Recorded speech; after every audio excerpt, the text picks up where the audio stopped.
Before the case was even called, a quick exchange hinted at far more than casual courtroom chatter. It was the setup for something bigger. The case of State versus Cynthia Dino is about to unfold, and it's not as straightforward as it may seem. This isn't just about a plea.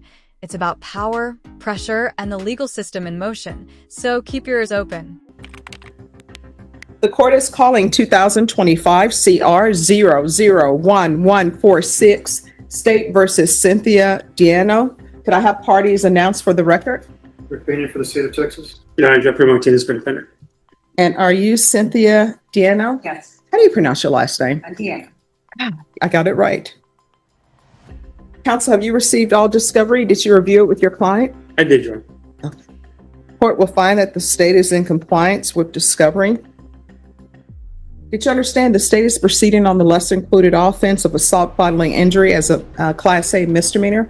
Range of punishment is anywhere from up to a $4,000 fine and up to 1 year in the Bexar County Jail. If you have a plea bargain agreement with the state, the court does not have to follow your plea. If for any reason the court does not follow your plea and gives you more than you bargained for, you have to withdraw your plea. Did you understand? Oh, you didn't understand that part? Well, so let me explain to you. And then if you don't understand, let me know. I'll help you and your attorney discuss it. So you're entering into a plea bargain agreement with the state. You understand that part? Whatever agreement that you have worked out with the state, I don't have to follow that agreement. So let's hypothetically say they want you to have probation. Boom. This is where things get real. The judge lays out a fact most people don't realize. Plea bargains aren't binding on the court. Even if the prosecutor offers probation, the judge can still hand down jail time. It's a legal bombshell that raises the question. Would you still take the deal knowing that? If I were to tell you, I'm not going to give you probation, I'm sending you to jail, then you can withdraw your plea. Okay. Because I have not followed your plea bargain agreement. Now, the conditions for the plea bargain agreement, that's something the court gets to decide. You understand? So if for some reason I don't follow your plea bargain agreement and I try to give you more than what you've bargained for, then you get to withdraw your plea. And it can't be used against you if you decide to go to jury trial. You understand? And by that same token, if I don't follow your plea, then what can end up happening if you withdraw your plea, then the state can say, okay, we're going to have to go to jury trial. We're going to go to jury trial. And maybe they won't be going to jury trial on a Class A misdemeanor. They'll be going to trial on the injury to the elderly. Not maybe, that's what they'd have to do. You understand? All right, did you understand you have a right to jury trial, a right for you or your attorney to cross-examine and confront any witnesses the state would call in the right to remain silent? Yeah. Did you understand by entering this plea you were giving up those rights? Yes. And did you intend to give up those rights and enter into this plea bargain agreement? Yes. All right. Did you understand if the court were to grant your application for deferred adjudication, if for any reason you were to violate your conditions of probation, I could revoke you and sentence you up to 1 year in the Bexar County Jail. Did you understand? Yes. Counsel, has your client been able to provide you with any defenses? Yes, Your Honor. Do you believe she has a rational as well as a factual understanding of the charges against her? I do, Your Honor. Do you believe she's currently competent and was legally sane at the time of the offense? Yes. Ms. Diano, has anyone threatened you, coerced you, or placed you in fear to get you to enter this plea? Anyone promised you anything other than the plea? Are you satisfied with the way you've been represented? Yes. Are you a U.S. citizen? Court will find that defendant has knowingly and voluntarily waived her right to jury trial, and then what will end up happening is the state will present evidence, and then I'll make a decision on whether or not that evidence is sufficient to find you guilty. If I find that the evidence is not sufficient to find you guilty, then I'm going to find you not guilty and say that the state didn't prove its case. However, if there's something else going on between you and this other person, that is not before this court today. That's something else. So what I've just read to you, did you understand that to be the plea? Defense? Yes, Your Honor. State? That is a plea. Did you review the waiver of appeal paragraph with your attorney? Did you understand it? The state is requesting that your deferred adjudication be for a term of 6 months. Not guilty or no contest? No contest. State any evidence. Waiver and stipulations with yours, but most importantly, there. All right, explain to me what's an end not. It was at this moment that she knew. She fucked up. That's in the, yeah, you. That's in the police report. The officer said suspect 1 stated that victim 1 had knocked on her door. And I they knocked on their door trying to. No, I'm asking. constantly. No. What is an knock? Now pause. This is more than courtroom formality. The defendant just entered a no contest plea, meaning she's not admitting guilt, but she's not fighting the charges either. It's a strategic choice, often used to avoid potential civil liability. Smart move, maybe, but the emotional toll is only just beginning to surface. Going and knocking on a door and running. That's what. Why isn't it Caucasian knocking? Why isn't no? Why isn't it Caucasian knocking? Why isn't Asian knocking? Why isn't some other knocking? Why is it called that? No, that's just the way they say it. No, that's the way you say it, because that's what you said. That's what they.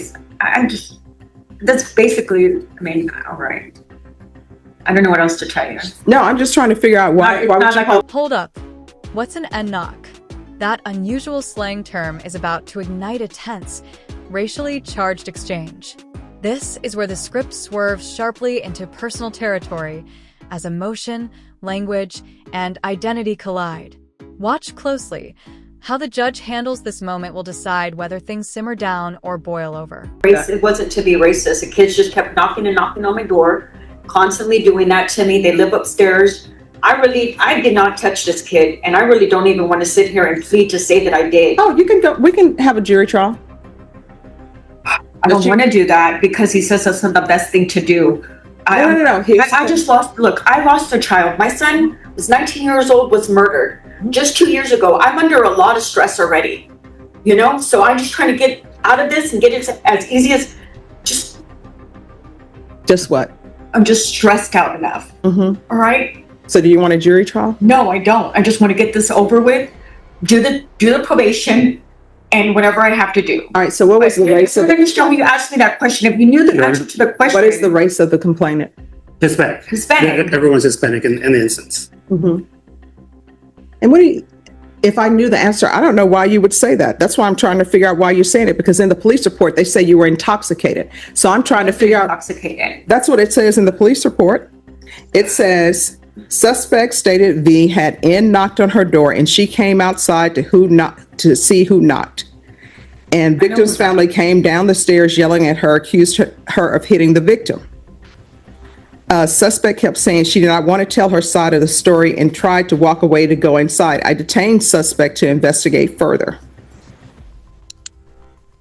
And it says in here that there was signs of drinking. I don't see a crime in drinking in your own home. I was in my own home. I'm just trying to figure out what's going on because I have to set conditions for you. Is this an anger problem? Because they want you to do. I'm sorry that you caught me off guard with the question that you asked me. I feel like you're kind of in a setup. I felt kind of set up with that question. I understand it's not a word to be used, and I understand that I used it in the wrong word, in a wrong way, and I apologize for that. So I'm sorry. There's more in here that you said. You're using profanity.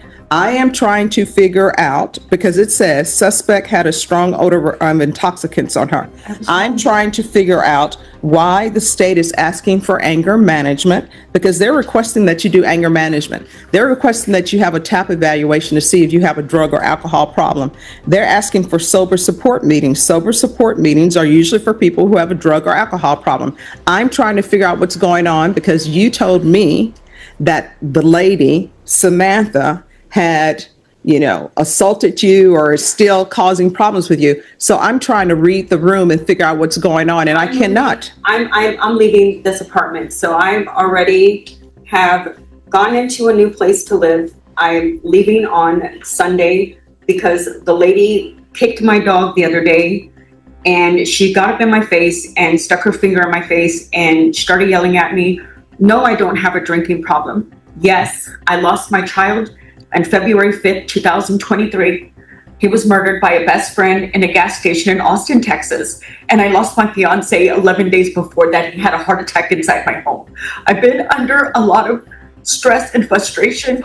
These people don't leave me alone from upstairs. It's a constant fight with this lady. So I'm moving myself away from that environment.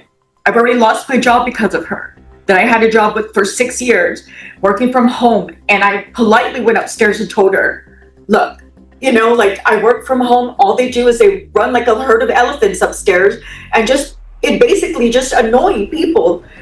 And this is where the human side hits hardest. No longer are we just dealing with legal terms or police reports. We're hearing about grief, trauma, and a woman's struggle to escape a toxic situation. She's lost a son and a fiancé, and now her freedom hangs in the balance. Yet the court must still walk the line between accountability and compassion. That's it. The kid just keeps knocking on my door. They would steal my decorations from my home. I've already complained. So now I'm taking myself out of the environment and just going somewhere else. All right, State, you're requesting anger management and sober meetings? All right, and why are you requesting that? Seems like that would be beneficial for the defendant to undergo. Yeah, we're in agreement with the state.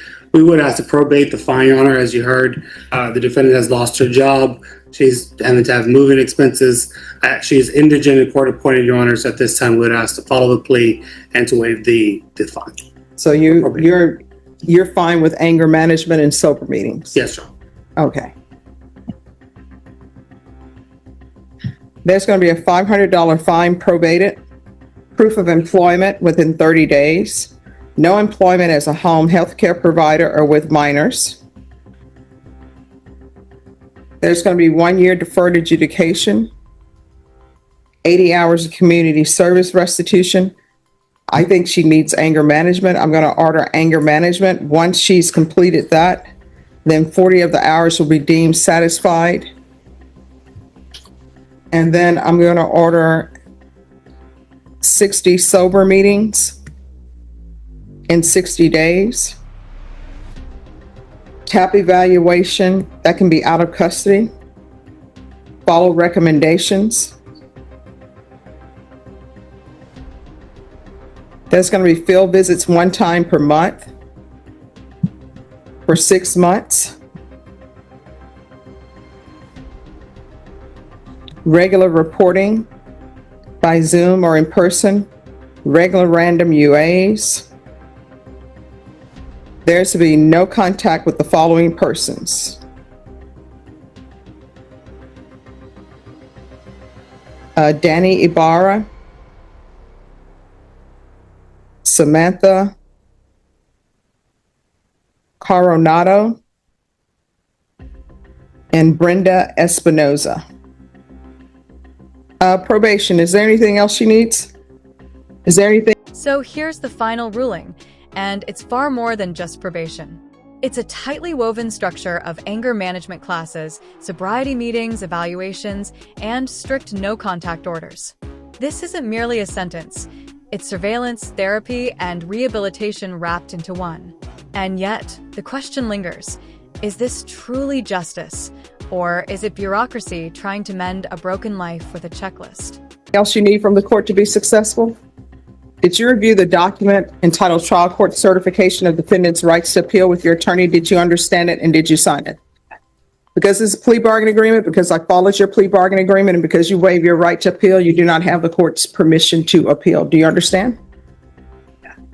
All right. And Ms. Abrams, see if maybe a referral to Center for Healthcare Services, maybe they can help her with any type of trauma. All right.